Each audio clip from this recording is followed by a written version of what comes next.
Hi, my name's Adrian. This is my first ever YouTube video, so it might be slightly unpolished, shall we say. I live in the southwest of England, as you can probably tell by my hoodie, and I am an electronic software and systems engineer by trade. Been doing that 36 years or so, but my hobby is working with wood. In particular, I really like to make custom design pine furniture. So when we moved house a few years ago, I took the opportunity to build the workshop of my dreams and fit it out exactly as I wanted it to. And one of the key elements of that was that I wanted a really good dust extraction system. So I bought a couple of identical kits from a very well-known supplier, and fitted those in my workshop. My wife and kids describe it as my hamster run in the workshop.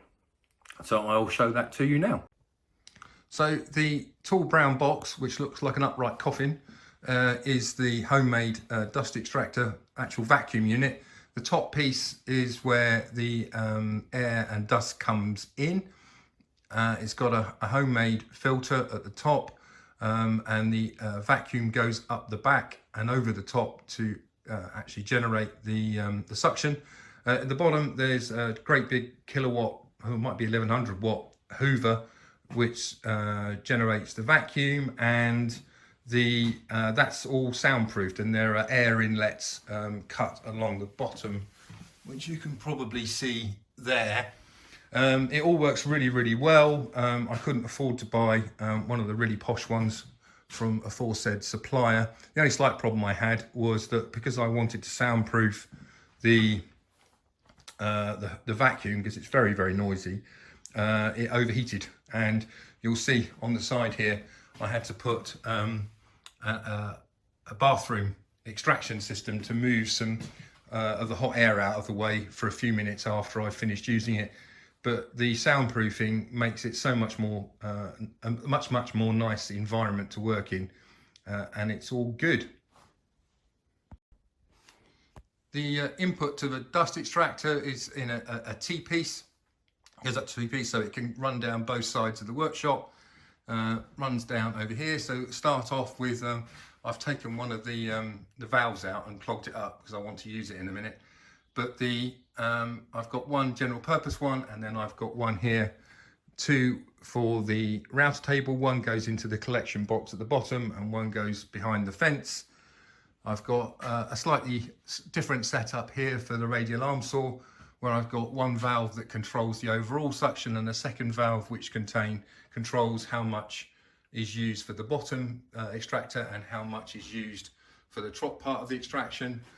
I've got another general purpose one there, and then coming around to this side of the workshop, I've got one for the lathe, one for the radial arm saw, and then a third one for sort of general purpose use, which I use for the flip saw, and also if I'm using a circular saw or other things on my workbench. So overall, I think there are 9 or 10 valves, and I've been having problems with all of them and got fed up with it.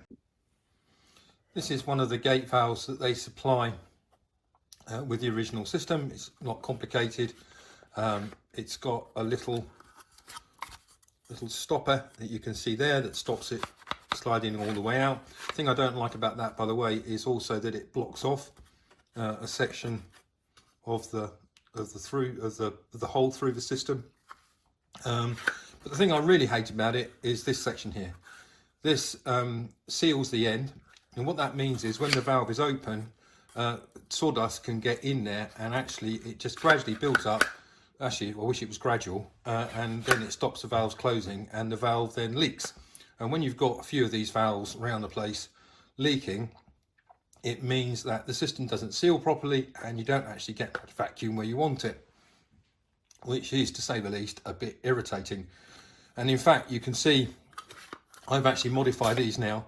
I've got so fed up, I've filed off the bobble on most of these, so it just about catches, but it makes it really easy for me to keep taking these out, so that I can then slide a piece of metal down in here, thin piece of metal, so I can hook out the sawdust that's in the back. So that's the current design of the valve. So I've been using the radial arm saw a bit, not very much to be honest with you, since the last time I cleaned it out. And you'll see now that this valve no longer closes all the way and it doesn't sound right. And that's because there's sawdust built up along the back and it's not shutting properly. So I did a bit of online research and discovered that there is an anti-clog version of these types of gate valves, and I actually went along to the shop to buy some for my system, only to discover they don't make the anti-clogging valves for the 63mm system, which is the one that I've got installed here. They only make it for the 100mm system, which, if I'm honest, I found rather irritating. So at that point I decided I could do better than this, and I had a quick look at the way they designed the anti-clog for the 100mm, and it all was pretty obvious really, and I decided I would do it myself. Fortunately, my engineering background means I do have some basic knowledge about how to use 3D CAD software, so I decided to design a new slider to replace this original one that comes with the valve, and what I came up with was this one. And as will have been, I'll show you on a separate section of the video in a second how I just put this together. And then a very good friend of mine 3D printed it for me. So this is 3D printed in PETG. It's pretty solid. The only thing he asked me to do was make this back section where you actually pull it a little bit thicker to give it a bit more grip. But everything else, it just 3D prints, takes about 3 hours. And it's printed in PETG, as I said, and it's actually remarkably solid. So as promised, I'll show you how I went about designing the new slider. So I started off by modelling the blast gate, so the actual body of the blast gate. You'll notice that I've modelled it with the rear trimmed off, ready, so it actually represents what it will look like when I've done the change. I just used a ruler and a digital caliper just to measure everything up. The key dimensions were this depth here, to make sure I knew exactly how wide I needed, how deep, thick I needed to make the slider, and this dimension here across there, which told me how wide I needed to make it. And you see that was 87mm. I think I made it 86 in the end to give myself 0.5 mm clearance down each side. And then I modelled the bottom half of the blast gate exactly the same way. That was a bit simpler. And then of course the wonders of modern CAD systems, I add them both together, and that gave me something that I could test my new slider design against. And then the new slider design ended up looking like this. I'm sure I could make it orange to match the actual print. So this is I think 86mm wide, as I mentioned. All the edges, or most of the edges, are radiused to try and take a little bit of pressure off the finish for the 3D printer.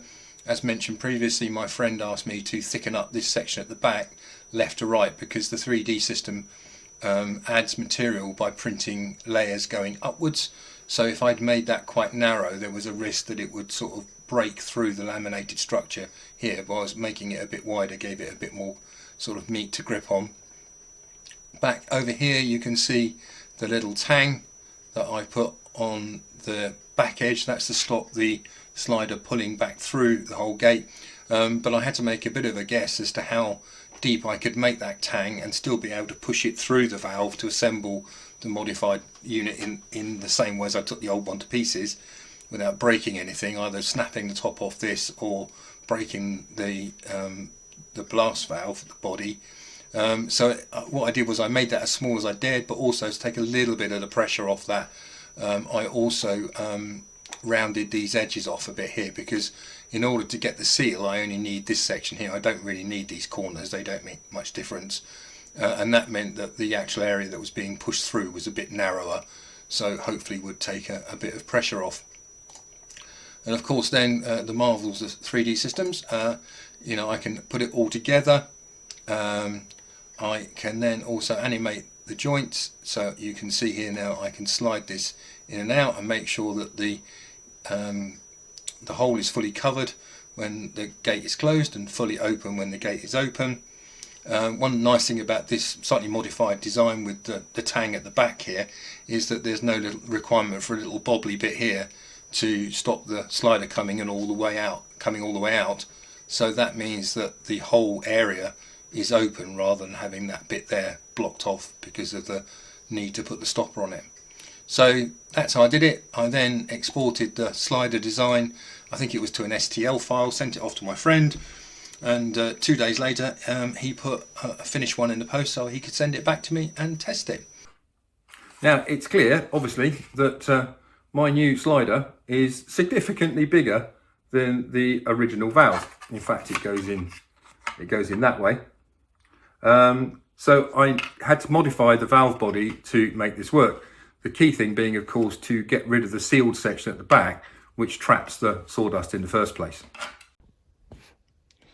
So in order to make the modification a bit simpler and more repeatable, I made up this extremely simple jig, which is just a thick piece of wood, thicker than the flange on the valve, and then the valve just slots in here.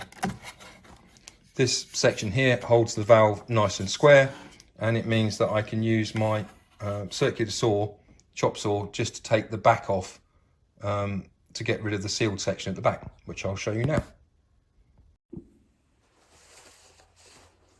So this is my chop saw. This is my little jig, which I just showed you. I'm going to turn the extraction system on, try and stop some of the black plastic flying everywhere.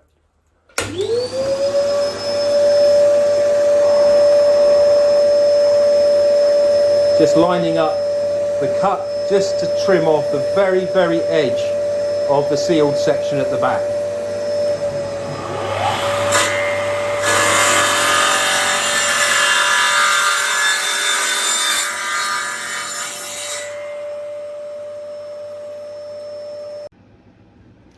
So that's worked pretty well. I've arranged it just to trim the edge of the sealed section to leave as much here as I could, because that's where it's going to seal to now. You can see the cut's okay. I mean, that's just an 80 tooth finishing blade in there. There is a slight smell of burnt plastic, if I'm honest, and I will have to clean out that a bit, but you can actually see there, look, in the corner, trapped sawdust. Yay!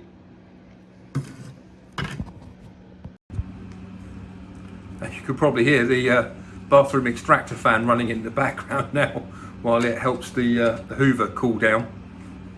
So on the 3D part that I designed, you'll have seen that there's a very, very small, just little return on there, little hook, just to stop it pulling all the way through.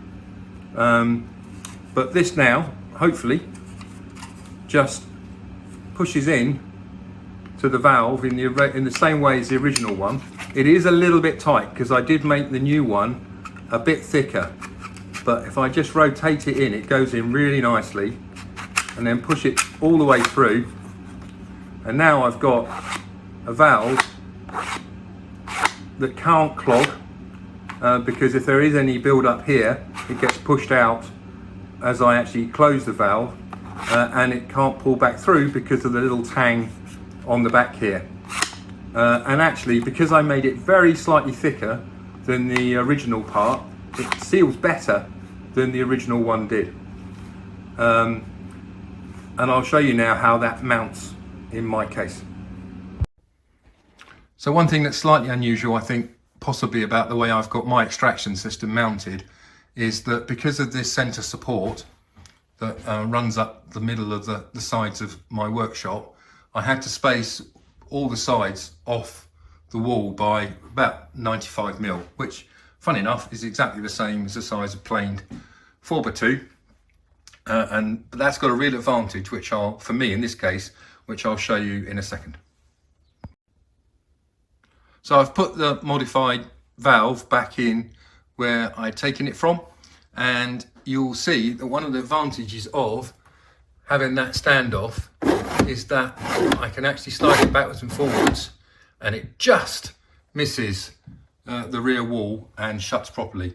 Now, if you did have your extraction system mounted directly to the wall, then that would be a problem.